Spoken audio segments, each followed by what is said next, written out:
General Parvez Musharraf के कायम करदा कौमी एहतिसाब ब्यूरो को हर हुक्मरान ने अपने मफादात के लिए इस्तेमाल किया। परवेज मुशर्रफ के दौर में सियासी मुखालफीन को राह रास्त पर लाने के लिए नैब की खिदमात ली जाती रही, लेकिन गुज़िश्ता 3 सालों में जमहूरी हुकूमत के क़याम के बाद नैब एक दोहरी सूरत हाल से दो चार रहा। एक जानिब अदालत उज़्मा तो दूसरी जानिब जमहूरी हाकिम वक्त। 3 साल कबल नैब के चेयरमैन नवीद अहसन थे, जिन्हें सुप्रीम कोर्ट ने NRO केस में अदालत को सदर जरदारी के स्विस मुकदमात बारे मुकम्मल मालूमात फराहम न करने के बाद फारिग करवा दिया, जिसके बाद ये ओहदा कई माह तक खाली रहा। इसी दौरान प्रोसिक्यूटर जनरल इरफान कादिर और कायम मकाम चेयरमैन की तैनाती भी सुप्रीम कोर्ट ने गैर कानूनी करार दे दी। फिर अक्टूबर 2010 में दीदार हुसैन शाह तैनात हुए, लेकिन अपोजिशन की दरख्वास्त पर सुप्रीम कोर्ट ने दीदार शाह को भी घर की राह दिखाई। अब नैब का न चेयरमैन है और न ही prosecutor general. In the absence of chairman और ये प्रोसिक्यूटर जनरल, तो मैं नहीं समझता कि नैब का इंस्टीट्यूशन जो ऐसा बरकरार रहेगा।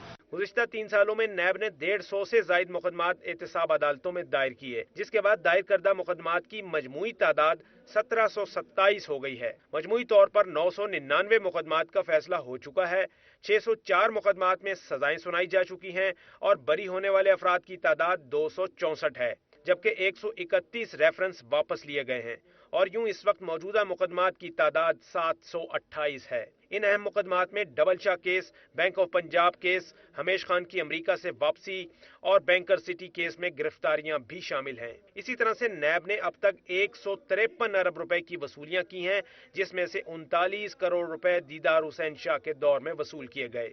लेकिन जमहूरी हुकूमत आने के बावजूद नैब की साख बहाल न हो सकी और इसकी मुमकिना वजह यह थी कि नैब ने सदर जरदारी के खिलाफ स्विस मुकदमात खुलवाने से मुताल्लिक अदालती फैसले पर अमल में लैतुलाल से काम लिया।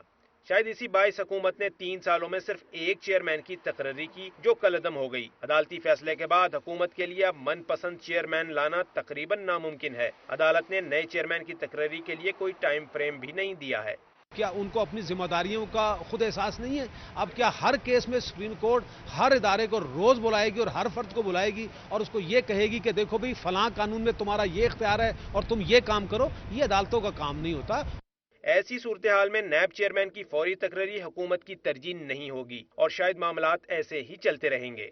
नैब की मौजूदा हैसियत से आला हुक्मरानों को एक फायदा तो जरूर पहुंचा है कि जब तक नए चेयरमैन की तकर्री नहीं हो जाती, उनके मुकदमात में अहम पेशरफ्त होना मुश्किल है।